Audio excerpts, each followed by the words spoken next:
ఏ issue అయినా కానీ మేము ఉన్నామని చెప్పి అక్కడ నిలబడతాం. గతంలో నిలబడ్డాం రాష్ట్ర సాధనకు, ఇప్పుడు నిలబడతాం. మనం భయం పడే ప్రసక్తి లేదు. దయచేసి ఉన్న పరిస్థితులకు మీరంతా కూడా ఎన్నికల కనుక నా పేరు చెప్తే మిమ్మల్ని ఎవరు సమాజంలో ఎవరు తిట్టడు. ప్రజల కొట్టు ఏంటంటే వారు ఒక మంచి వ్యక్తికి ఓటు అప్పీల్ చేయడానికి వచ్చారు అని చెప్తా ఉంటారు.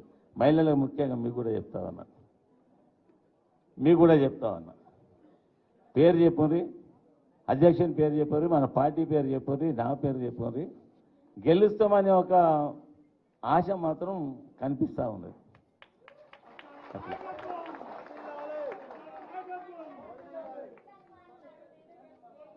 అయితే దీని తర్వాత పార్లమెంటు మెంబర్లు అంటే సామాన్యంగా నేను చూసిన నా రాజకీయ జీవితంలో కనిపించరు మనకు.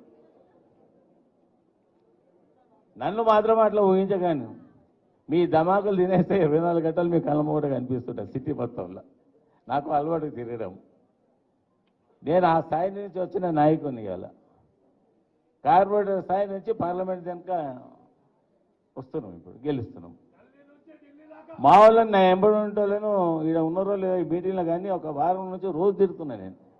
ఎందుకు తిరుగుతున్నా వాళ్ళు ఈ మధ్యకాలంలో ఒక 6 నెలలు 7 నుంచి ఒకటే 1 పాయింట్ ప్రోగ్రాం పెట్టారు. జనరల్ బాడీ మీటింగ్లో కూర్చున్నామన్నా కార్పొరేటర్ అయినావు, అసెంబ్లీలోకి పోయినావు, మంత్రి ఉన్నప్పుడు కౌన్సిల్లో పోయినావు. ఇక మనకు ఒక్కటే పార్లమెంట్ మిలుగుందన్నా మేమంతా ఢిల్లీ రావాలి. ఇక ఇవన్నిట్లో వచ్చినాం ఢిల్లీ రావాలంటే ఇక మీకు తిన్నది అరుగుతలేదేమో అని అన్నా.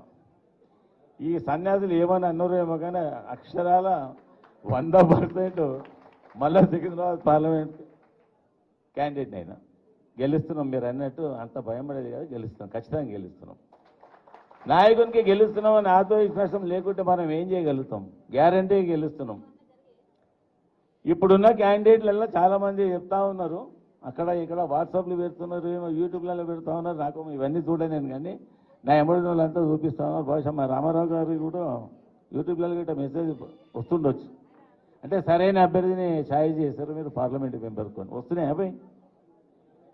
అట్లా ఈ ఎన్నికలు మాత్రం ఆశామాషి తీసుకోకూడదు. మీకు ఎన్నికలలో ఇబ్బంది కలిగించే పని మేము కూడా చేయం. మీకు ఏదైనా అదో ఏదో అని కొన్ని సందర్భాల్లో ఇప్పుడు ఆటోలు వచ్చారు, రావాల్సి వస్తుంది. నేను ఎక్కడెక్కడున్నో జిల్లాలకు పోయినా, నాకు ఒకప్పుడు బండి లేకుండా మీకు విషయం చెప్పడం మర్చిపోయినా. నేను బండి లేకుంటే నేను ఆటోలో పోతుంటే ఓ పాన్ వేసుకొని మళ్ళీ బాస్ల దగ్గర పోతుంటే అప్పుడు నీ బండి ఏదో అంటే నన్ను ఇడిసేసి పని మీద పోయిందని చెప్పుకుంటుంటే జో కదా మన ఊళ్ళట కాదు ఇది. బండి లేకుండే నాకు, అంటే నేను రాజకీయాలు స్టార్ట్ అయినప్పుడు, ఇప్పుడు కాదు. ఇప్పుడు బండి లేదంటే మా కార్యకర్తలు ఒకటి కాదు 4 బండ్లు ఇప్పిస్తారు ఇప్పుడు మా సికింద్రాబాద్లో. ఇప్పుడు పార్లమెంట్ కూడా జత అయింది. అట్లా జీవితం లోపల చాలా మటుకు వస్తాయి. నేను ఆ రోజు భయం పడి కాదని చెప్పేసినా కానీ ఇంటికి వచ్చిన తర్వాత ఆలోచన చేశాను. మాది రాజకీయ కుటుంబం కాదమ్మా, మీకు అందరూ కూడా నాది పొలిటికల్ ఫ్యామిలీ కాదు. నా నుండే రాజకీయాలు మొదలైన మా కుటుంబంలో కానీ మా ఖాందంలో కానీ. దానికి కారకుడు కారణము మా బాస్, చిన్న బాస్ కాదు, మా పెద్ద బాస్. నాకు మాత్రం ఆయనే బాస్, ఎందుకంటే ఆయన వెంబడి ఉండి అదే అయిపోయింది. ఏదిలో మాత్రం నాకు కొడుకు లేక నన్ను చిచ్చా అంటుంటాడు, నాతో ఫుట్బాల్ ఆడుతున్నాడు. ఈయన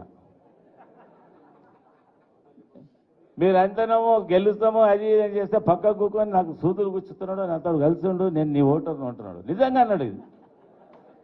ఇక దానికి అబద్ధాలు గిట్ట ఆయన ఆడితే నేను ఏం చేయలేను. ఇక పక్క కూకొని నవ్వే డాగేస్తున్నాడు. ఇప్పుడు బ్లాక్మెయిల్. అట్లా గ్యారంటీగా ఎన్నికలలో విజయం సాధిస్తున్నాం, మనం గెలుస్తున్నాము. కొద్ది ఇబ్బందులు ఉంటాయి. ఈ గతంలో మనం చూసిన ఇబ్బందులకు ఇది లెక్క కూడా కాదు. మా సికింద్రాబాద్ వాళ్ళంతా ఇక్కడ ఉన్నారు పాపం, ఏం చేయాలి ఓసారి అనిపిస్తూ ఉన్నది. మళ్ళీ వీళ్ళు మా అన్న అక్కడ పోతాడా ఇక్కడ పోతాడని ఏమని అనుకుంటారు. ఎక్కడ పోయినామో ఆ టగారు బస్సులు నేను నా ఇల్లు ఉంటుంది, మీ ఎంబడే ఉంటాయి, నేను ఎంపీనైనా కానీ మీరేమి ఇబ్బంది పడే అవసరం లేదు. మీరు కూడా ఈ ఎన్నికలలో పార్లమెంటు మెంబర్లు నేను చూసిన రాజకీయ జీవితంలో ఎవరు జనాలకు కనిపించరు. ఎన్నికలు అయిపోయిన తర్వాత మీరు వెనకాలే ఈ నిశాచారుడు ఏంది, ఎప్పుడు ఏ రోడ్డు మీద చూస్తే ఆ రోడ్డు మీద ఎంపీ కనిపిస్తాడు, మా ఎంపీ అని చెప్పేసి. టైం చాలా తీసుకున్నా మా రామారావు చెప్తాడు ఇక ఆయన గొప్ప స్పీకర్ అయిపోయాడు. నేను ఇలా మాట్లాడిన వాళ్ళంతా పెద్ద స్పీకర్ను గాను. ఒకప్పుడు మాట్లాడు అని ఈ నెంబర్ చదివితే ఏదో అటువంటి బిడ్డ నాకు మాట్లాడని అన్నావు కదా అని చెప్పి ఒకసారి నన్ను పట్టుకొని డాగేస్తున్నాడు. నిజంగా మనస్ఫూర్తిగా చెప్తున్నది. మాట్లాడు రేపటి నాయకుడు నువ్వే కదా అని ఒక జాగాలో నేను బాగా ఇబ్బంది పెట్టాను. ఇక ఆ మాట అనేది ఆ రైలు ఇంజన్ పోయినట్టు పోతా ఉన్నది. ఏ బిడ్డ నేను మాట్లాడాను ఆ మాటలు రావని అన్నావు అని ఒకసారి డాగేస్తా ఉన్నాడు. ఏడ ఇంపీరియల్ గార్డెన్లో ఇక్కడ ఇస్తున్నా ఇంపీరియల్ గార్డెన్లో వర్షం పడుతుంది, 2 గంటలు తల్లినాయి బట్టి. అంటే మాకు ఆశ మా నాయకుని ఫ్యామిలీ మళ్ళీ రాజకీయాలు రావాలి, రేపటి నాయకులు వాళ్ళే కదా అని ఒక ఆశ. ఎందుకంటే బాసమ్మడి తిరిగినాము, అందరి మూట బాసమ్మ. కానీ నేను అన్నాను తప్ప ఇప్పుడు కనుక ముఖ్యమంత్రి గారు ముఖ్యమంత్రి ఉన్నప్పుడు కూడా నేను సార్ అని అనలేదు. నేను ఇక మాకు నోటిగా అన్నానే అయిపోయింది, అది అట్లనే అయిపోయింది. దయచేసి మీరంతా కూడా రాబోయే ఎన్నికలలో శక్తి వంచన లేకుండా మీ అందరు కృషి చేసేసి పార్టీ రెస్పెక్ట్ ఒక బీసీ అయిన నేను గౌడ కులానికి సంబంధించిన నేను బీసీ అంటే మనం అందరమే బీసీలో ఉండొచ్చు అనుకుంటా. బహుశా ఈసారి అవకాశాలు వచ్చినాయి, మనకు యాదవ్లోకి వచ్చినాయి, బీసీలోకి వచ్చినాయి. పార్లమెంట్ ఎలక్షన్లో మనం లిస్టు తీసుకొని ప్రకటన చేసినప్పుడు చూస్తే ముజరాయిలోకి వచ్చినాయి. వాళ్ళతో ఒక కంప్లైంట్ ఉన్నాయి ఇంతకుముందు. అందరికీ అవకాశాలు ఇచ్చాం సార్. అవకాశాలు ఇచ్చినప్పుడు వాళ్ళందరూ అనుకుంటా ఉండేది ఒకప్పుడే వీళ్ళు ఎలక్షన్లో వీళ్ళేం కొట్లాడతారని. కొట్లాడతామా సాధిస్తామా లేదా అని చెప్పి ఎన్నికల రూపంలో రేపు రిప్లై చెప్పే రోజులు అతి తొందరలో ఉన్నాయి. అందరికీ తెలిసి తెలియక ఏదన్నా క్షమించాలి. మీరందరూ కూడా ఇప్పటి నుండి ఎన్నికల తేదీ కనుక ఎక్కడ చూసినా మా టీఆర్ఎస్ సోల్జర్స్ అంతా కూడా రోడ్ల మీద ఉండి గెలిపించే ప్రయత్నం చేయాలి. గెలిచినాక మేమంతా కూడా మీ కష్ట సుఖాలలో పాల్పంచుకునే ప్రయత్నం చేస్తామని తెలియజేస్తూ నాకు ఇచ్చిన ఈ అవకాశం అందరికీ కూడా పేరున నమస్కారం తెలియజేసుకుంటూ సెలవు చేసుకుంటున్నాను. జై తెలంగాణ.